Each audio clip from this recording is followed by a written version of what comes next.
परम सत्कार्यो गुरु प्यारी सात संगत जी राधा स्वामी जी। सात संगत जी, जब हम एक पूर्ण गुरु से नामदान ले लेते हैं तो हमारा ये कर्तव्य होता है कि हम अपने गुरु के हुक्म की पालना हर हाल में करें जी। लेकिन कभी कभी हम अपने गुरु की किसी बात को अनसुना कर देते हैं और फिर बाद में हमें बहुत कुछ भुगतना पड़ जाता है। ये बात हजूर महाराज जी के समय की है। उस समय महाराज जी का एक खास सेवादार हुआ करता था जो महाराज जी के साथ हर पल रहता था। सेवादार के दो बेटे थे और दोनों शादी लायक हो चुके थे। तो सेवादार ने अपने बड़े बेटे के लिए एक सत्संगी परिवार देखकर रिश्ता कर दिया और सबसे पहला कार्ड लेकर हजूर महाराज जी के पास पहुंचा और कहा कि बाबा जी आप ज़रूर आना। तो महाराज जी ने कहा कि जब बारात लेकर जाओ तो छोटे रास्ते से नहीं, बड़े रास्ते से लेकर जाना। अब सेवादार को समझ नहीं आ रहा था कि बाबा जी ने ऐसा क्यों कहा। उस समय तो उसने इस बात पर ज़्यादा गौर नहीं किया और कुछ दिन के बाद जब शादी का दिन आया तो सभी रिश्तेदार घर पर पहुंच गए और वहां नाच गाना शुरू हो गया। नाचते नाचते सब लेट हो रहे थे क्योंकि बारात भी घर से निकलनी थी।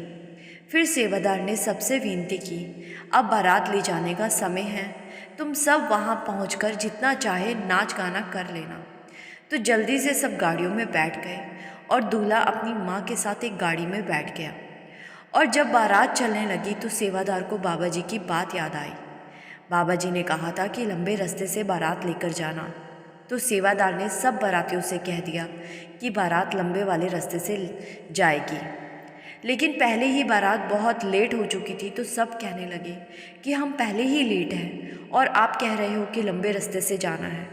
लेकिन सेवादार ने कहा कोई बात नहीं, लेकिन बारात लंबे रास्ते से ही जाएगी। तो सबने सेवादार की बात सुनी और बारात को लंबे वाले रास्ते की तरफ मोड़ दिया गया।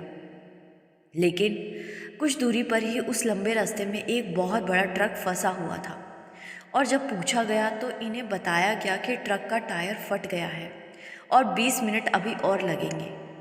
ये सुनकर सारे बाराती सेवादार पर जोर डालने लगे कि आप बारात को वापस मोड़ लो और छोटे रास्ते से ले चलो। तो जब सब लोग एक ही बात बोलने लगे तो सेवादार ने बारात को उसी छोटे रास्ते की ओर मोड़ लिया। कुछ देर के बाद बारात लड़की वालों के घर पहुंच गई, लेकिन जिस कार में दूल्हा और उसकी माँ थी वो कार वहाँ पहुंची ही नहीं। ये देखकर सेवादार घबरा गया और कुछ बारातियों को लेकर वापस उन्हें देखने के लिए गया। उस समय मोबाइल फ़ोन नहीं हुआ करते थे, तो सेवादार ने जाकर उनकी तलाश शुरू की और रास्ते में किसी ने बताया कि यहाँ कुछ देर पहले एक कार का एक्सीडेंट हो गया था। ये सुनकर सेवादार बहुत डर गया और किसी ने बताया कि वो उस सामने वाले अस्पताल में है। तो सेवादार दौड़कर अस्पताल में गया तो देखा लड़के को और माँ को थोड़ी बहुत चोट लगी थी। वहाँ डॉक्टर ने उन्हें फर्स्ट एड दिया और उन्हें जाने को कह दिया।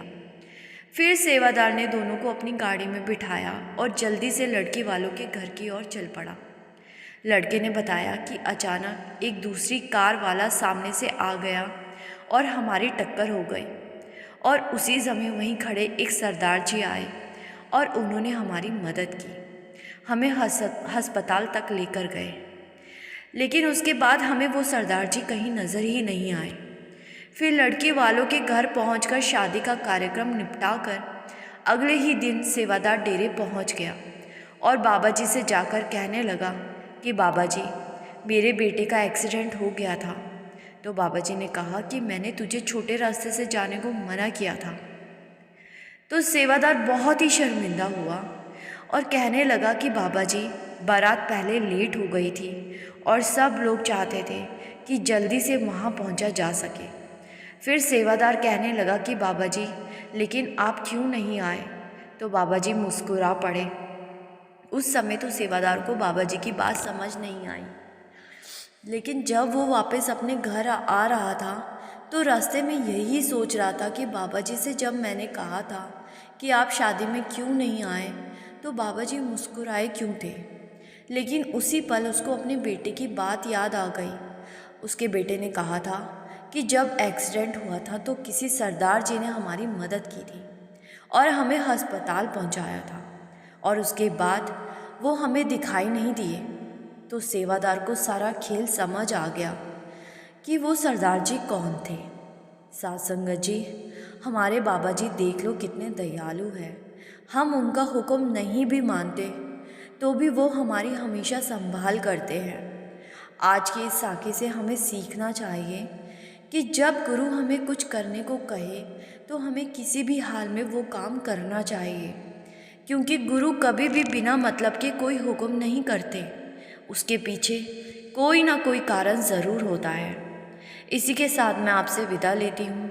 आपको आज की साखी अच्छी लगी तो लाइक, शेयर और कमेंट करना मत भूलिएगा। अगर आपको बाबा जी की साखियाँ सुनना अच्छा लगता है तो इस चैनल को ज़रूर सब्सक्राइब कर लीजिएगा। यहाँ पर हम हर रोज़ बाबा जी की नई नई और प्रेरणादायक साखियाँ अपलोड करते हैं जी। गुरु प्यारी साध संगत जी, राधा स्वामी जी।